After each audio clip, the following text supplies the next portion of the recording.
Hello everyone, welcome back to another Star Wars Destiny video. Today we're going to be looking at the next three cards in the Awakening set. So it's going to be Bala-Tik, or Bala-Tik, however you want to pronounce it, Jabba the Hutt, and Jango Fett. So we're going to start here with Bala-Tik, however it goes. He's worth either 8 or 11 points, depending on how many dice you want to use. 1 for 8, 2 for 11. Very, very cheap character, so you can build him into other elite builds pretty easily. He has 8 health. That's the only kind of downside is his health is fairly low. He has a little more health than a stormtrooper. One more health than a stormtrooper. His die is 1 range damage plus 2 range damage, 1 focus, 1 shield, 1 resource, and a blank. And he's a very cool special ability. It says, let me see. After an opponent's character is defeated, you may ready this character. So you can roll him out, resolve his dice, do whatever, and have your other character, kill one of your opponent's characters, and then you get to ready him and then roll him out again later on. So that's a very interesting ability. It pairs well with something like backup muscle. Backup muscle, you put 3 damage counters on it, and as an action, you can just ping your opponents for 1 damage. 1 damage. It's basically 1 damage every turn. It's not for free, but um, and it goes through shield as well. So they're down to 1 health, you can just remove one of the damage counters off backup muscle, defeat the character, and then ready Bala-Tik. Like I said, 11 points, so he fits into a lot of builds. You can run Elite Bala-Tik with like Vader, like a single Vader, for like 16 points. Vader being 16, Bala-Tik being 11, so you'd be still within your 30 points. It's going to be very interesting when Director Krennic comes out, because Krennic, I believe, is 19 points for the Elite. So you can run Elite Krennic, Elite Bala-Tik, and if you control the battlefield, Krennic drops out a Death Trooper. So you can resolve the damage on the Death Trooper, defeat a character because the Death Troopers have, I believe, 4 damage size. Defeat a character and then ready Bala-Tik. So Bala-Tik's a very interesting character. The only negative on him is his die doesn't do a ton of damage. He has a 1 and a +2. So you're definitely going to want to like put weapons on him or something like that. And his health is fairly low. But other than that, Bala-Tik's a very interesting character that you can, get out more than once because you can ready him after you defeat a character. We're gonna take a look at Jabba the Hutt next. And here we have Jabba the Hutt. Jabba's a very, very cool character, very controlly. I really like him. We take a look at the card really quick. It's Jabba the Hutt, worth either 11 or 14 points if you want to run the elite. A very affordable elite because you can get like you can run 2 Jabbas and a Vader. You can run 2 Jabbas and like I believe a couple of stormtroopers as well. He fits into a lot of different builds because his values are very low for his cost. So either 11 or 14. He has 11 health, so that's actually a very good health for Jabba, I think.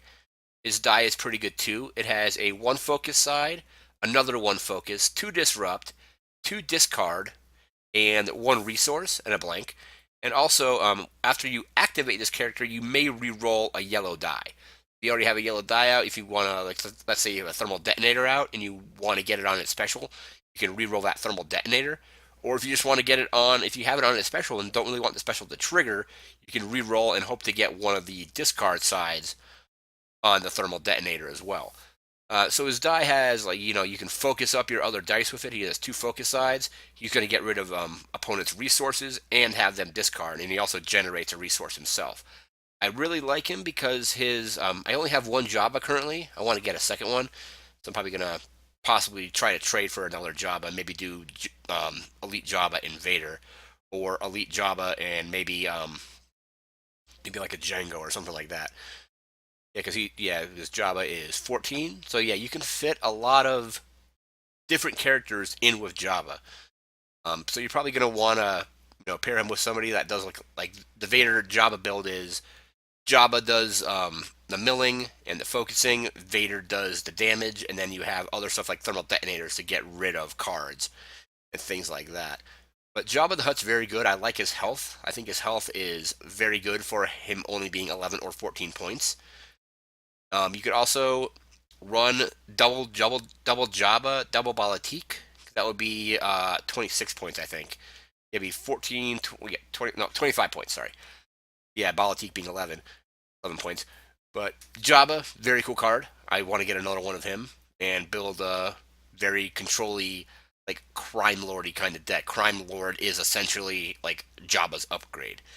You could roll that into your deck with something like Ace in the Hole, not even pay the resource cost, and then um, roll out Crime Lord, and then roll out Jabba, and re-roll Crime Lord to get the special, providing you have the 5 resources to trigger it. So Jabba is very cool because, like, especially that reroll ability on yellow dice is also pretty cool. We're gonna go ahead and take a look at Jango Fett next. All right, and here we are with Jango Fett, the final character for this breakdown video. Yellow villain, um, either worth 12 or 16 points, depending on how many dice you want to run of Jango. He's got 10 health, 10 hit points, and he's got a pretty good die as well. So he has a 1 range damage, 2 range damage, 1 resource, a +1 resource, a blank, and he has probably one of the coolest abilities in the game at this point, where after an opponent activates one of their characters, in response, you can activate Jango Fett and roll all his dice out. What this does is it allows you to, your opponent takes their action to roll out a character. You, in response, still on their turn, roll out Jango.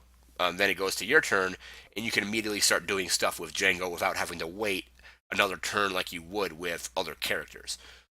So that's very cool. He pairs amazingly well with General Veers. That's one of the top decks currently, Jango Veers, where they just roll out a ton of damage. I've been destroyed by Jango and Veers on a couple occasions where I was taking, like 7, 8, even 9 damage on certain characters, and like during certain times of the game with stuff like commanding presence on Veers and things like that.